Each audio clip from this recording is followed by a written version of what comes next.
Barkong pandigma ng Pilipinas, no, kinabitan na daw ng mga bagong armas pang depensa, kumbaga in-upgrade na mga tol. So yan ang ating panonoorin ngayon. At syempre ito mga kapatid, no, meron daw laban ng basketball ang Pilipinas at saka ang China. So nagwagi ang Pilipinas mga tol. So congrats no sa ating mga players syempre. Isa rin yan sa bibigyan natin ng reaction ngayon mga tol mula rito sa channel ni John Reps. Yan kung nakikita ninyo mga tol. Syempre huwag mong kakalimutan mag-subscribe sa kanyang YouTube channel. Nakalagay po ang link sa ibaba. Pwede nyo panoorin ng walang nagre-react. Pero syempre kung gusto mo rin ng mga ganitong klaseng commentary, reaction video mga tol sa iba't ibang mga balita, issue, topic na pinag-uusapan ngayon, mga trending ngayon sa mundo ng social media mga tol. Syempre huwag mo rin kalimutan mag-subscribe sa ating YouTube channel. Click mo na rin ang notification bell para ma-notify ka pag may mga bago tayong videong tulad nito. Huwag na natin patagalin pa. Total wala na rin naman tayong hinihintay na. Panoorin na natin to mga tol.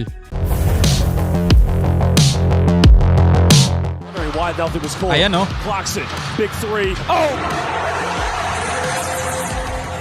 Ito ang Natawa ko sa'yo ni Senator Bato. Ito si Senator Villanueva. Senator Bato yung Big three. Oh! ito ang At may napansin ako. may napansin ako. Dahil China ang kalaban dito ng Pilipinas sa basketball mga tol. Masdan ng damit na suot-suot ng mga senator natin. Ito rin ba suot niya? Oo, mukhang ganun din na suot niya. West Philippine Sea. Pang-asar na rin yan. Ang kulit oh. video na kuha sa FIBA World Cup 2023 na ginanap dito sa bansa kung saan naglaban sa basketball ang Pilipinas at China. Nanalo ang Pilipinas sa score na 96-75. Ay, tambakan. Bawat shoot ng Pilipinas ay kanya-kanyang hiyawan at sigawan ng mga manonood. At siyempre, hindi naman magpapahuli ang mga senador na sina Bato de la Rosa. Anong score? 96-75. Tama nga ba? Tambakan yun ah. Bawat shoot ng Pilipinas. Nanalo ang Pilipinas sa score na 96-75. Bawat shoot ng Pilipinas ay kanya-kanyang hiyawan at sigawan ng mga manonood. At siyempre, hindi naman magpapahuli ang mga senador na sina Bato de la Rosa, Mig Zubiri, Joel Villanueva, Bongo at Sani Angara. Lahat sila ay nakasuot ng mga itim na t-shirt na mayroong nakasulat na West Philippine Sea. At sa bandang ibaba ay may watawat ng Pilipinas. Pero ang ipinakitang suporta na ito ng mga senador ay inulan naman ng mga komento sa social media. Ano ba masasabi niyo? Doble cara senators. No, ano to mga to? Mga bitter tong mga to. Halos lahat ng mga komento tungkol sa kanila ay wala kang mababasang maganda. Ilan sa mga komento ng mga kababayan natin. Basa tayo ng isa sa mga comment mga tol no. Mula rito kay Vader. Akala mo talaga may ginawa sila nung panahong kailangan ipaglaban yung West Philippine Sea. Yung ibang senator na sila pero yung iba hindi pa naman siguro. Stop spoiling Dagila's victory by featuring these clowns. Nako. Mga galit. Puro papogi lang. Papangit naman lalo na yung si Bato at Bongo. Pero si Sub nagmamaganda. Wala namang buki. Nanganang to mga to. Ay wala umanong ipinakitang suporta ang mga ito noon sa West Philippine Sea at tahimik lang ang mga ito noong administrasyong Duterte. Sinabi naman ng iba na pakitang tao lamang ang ginagawa ng mga ito dahil amo umano ni na Senator Bato at Senator Bongo si former President Duterte. Si Senator Bongo ay kasama pa umano ng dating Pangulo na bumisita sa China nakaraan lang. Alam nyo hanggang ngayon naman, si Senator Bongo, hindi ata alam nito mga te, Senator Bongo hanggang ngayon loyal kay loyal kay President Duterte yan, mga tol. Pero kasi iba yung panahon noon na nakikipagkaibigan tayo sa China. Kahit tayo mismo, wala naman tayo masyadong nababalitaan eh. Hindi nga tayo nagre-reaction video, di ba, tungkol sa mga nagaganap dito sa West Philippine Sea. Hindi rin natin napapanood, di ba? Kasi nga naikipagkaibigan tayo eh. Pero ngayon mga tol na since iba na ang presidente, 'di ba? At nakikita natin na parang bigla silang lalong naging agresibo. Dati kasi meron pa tayong mga talk eh. Ngayon talaga mas lalo silang naging agresibo. Ngayon lang natin nababalitaan at ngayon lang din naman talaga na i-report mga tol. At ngayon lang din siguro nalalaman na ng taong bayan kung ano yung mga totoong nangyayari sa West Philippine Sea, hindi naman din pwedeng tumahimik na lang din sila. Ito si Bongo kahit na si President Duterte dati friends na friends sa sa China, o tingnan mo suot-suot niya pa rin 'yun. 'Di ba? Suot-suot niya yung West Philippine Sea, 'di ba? Si Senator Bato nagre-react na sa China, samantalang dati, 'di ba? Friends din naman dahil andiyan dyan si President Duterte. Pero tulad nga nung sinabi rin ni Duterte, no, iba kasi ang pamahalaan ngayon, iba ang gobyerno natin ngayon, 'di ba? Kung ano yung nagaganap ngayon, wala na talaga rin siyang magagawa kung ganyan ang China, 'di ba? Wala na tayong magagawa sa ganun. Kailangan nating silang suportahan at wala na tayong magagawa sa nakaraan, no? Ang ngayon ang kailangan nating harapin. At sa ibang balita naman, sa kabila ng katamtamang takip ng ulap ay humigit kumulang 23 barko ng China ang nakita sa Iroquois Reef na sakop ng Exclusive Economic Zone ng Pilipinas. 100 nautical miles lamang ang layo nito mula sa baybayin ng Palawan. Samantala, Yung nakitang mga nakakalat na yun yung mga semi-militarized mga tol na binigyan natin ng reaction ata kahapon.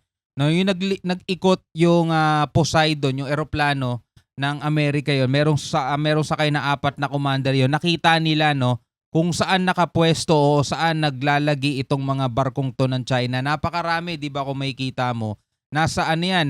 Nasa West Philippines yan. Sabi nga gano'n, nasa 100 nautical miles lang daw yun . So napakalapit niyan sa atin. No, kaya tinitignan nila, minamanmanan nila kung ano yung galaw.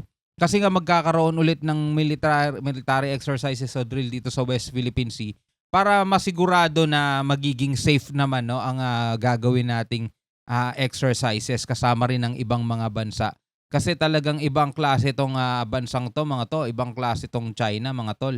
Talagang patigasan na lang ng muka. isang barko naman ng Amerika ang naglayag sa South China Sea. Ito ang USS Ralph Johnson na isang guided missile destroyer. Ayon sa post ng US 7 Fleet, habang nasa South China Sea ang barko ay nagsagawa pa ang mga ito ng gun shooting sa deck ng barko at tila ang China ay wala namang pakialam sa kanila. Pero kung barko ng Pilipinas ang magpapatrolya sa West Philippine Sea, abay mabilis pa sa 4:00 kung mangharang ang mga ito. Sa kabila niya, nakikita kasi natin talaga pag nakikita nila nga mahina to, kayang-kaya natin to, yan, bubulasin nila yan, bubulihin nila yan. Pero kapag may alam nilang may palag at papalagan talaga sila, mga tol, hindi nila gagalawin. Kaya kailangan natin talaga tumindig pumalag din mga tol. Hindi naman tayo gagalawin niya, maniwala kayo dyan sa mga ginagawa niyan. Hindi kikilos yan, mga tol, hindi magsisimula yan. Masaya namang ipinost ng Naval Group ang successful na pagkakabit at pagtesting ng bagong sandata ng BRP Jose Rizal na kinabit ng kontralto na isang anti-torpedo reaction module na bahagi pa rin ng AFP Modernization Program. Ang anti-torpedo reaction ay ginagamit kapag may paparating na torpedo upang linlangin ang mga sensor nito para maiwasan ang pagtama nito. At yan muna ang mabilisang update natin, mga kabayan. Okay. Nakakatuwa naman isipin na yung gray ship natin, nakakabitan nila ng mga bagong sandata, bagong armas. Yun nga lang, sana hindi maging display lang, no? Kasi biglang naalala ko na naman yung reaction natin nung nakaraan dito sa interview kay General Bronner, di ba?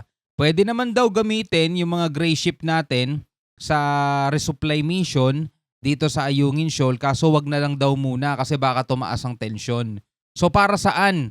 Para saan yung mga ikinakabit natin dito kung pang-display lang, di ba? Kailangan talaga natin, mga tol, ipakita kasi talaga na kaya nating tumindig, hindi tayo takot. Magkaiba lagi nating iisipin, ayaw natin ng gulo. Magkaiba kasi yun ayaw natin ng gulo, at the same time, hindi naman tayo magpapaapi.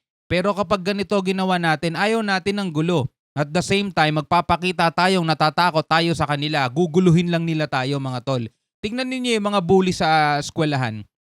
Kung sino yung nagpapakita ng takot sa kanila, yun yung mas lalo nilang binubulas, mga tol. Pero kapag yung mga pumalag na sa kanila, minsan hindi na nila inaano yun. Wag na yan. Hayaan mo na yan, pumapalag yan. Mga ganon, mga tol. So, yun lang ang nasa realidad din minsan, no? Kailangan din kasi talaga, tayo kung talagang inilalaban natin yan, panindigan na rin natin kung ano yung nasa kanta natin, ang mamatay ng dahil sa'yo, di ba? Hindi naman talaga magsisimula agad-agad ng gulo yan eh. Takot lang din nila mga tol sa dami nilang makakabangga. Pero kailangan pa rin nating ipakita na meron tayong paninindigan talaga. No? Ano sa tingin ninyo mga tol? No, comment kayo sa baba. Siyempre bago natin to tapusin mga tol, matagal na ako di nakakapag-shoutout. Mag-shoutout muna tayo sa ilan nating mga katropa dyan. No? Shoutout kay Edu Dador. Yan ang malaking pagkakamali ng China ang kalabanin ng totoong Panginoong Diyos. Ito yung last video natin kahapon, yung kay sa iyong araw. Yung gustong palitan ng China yung ibang talata ng Bible.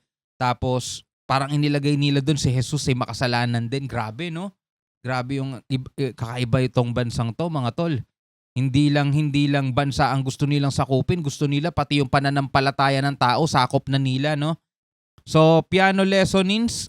Yan, purihin ng Diyos, sabi niya ganun. Sonny Arroyo, hindi kaya eto napansin ni Xi ang mga nangyayari sa lugar nila na bigla ang dumating mga sakuna sa kanila? Wala feeling niya Diyos din siya. Yan, Roberto Albay, shoutout sa iyo. Ang Panginoong Jesus ay may pag-ibig, dakilang pag-ibig, iniibig niya tayo. Ang China nga si Xi J.I. Camponi. Satanas. Yung shoutout din kay Romel Geres, yan. At shoutout din kay The Calling to Saved Life, yan. Maraming salamat mga tol sa inyong panonood. Hanggang sa muli. Ako nga po pala si Shobal D. Peace out.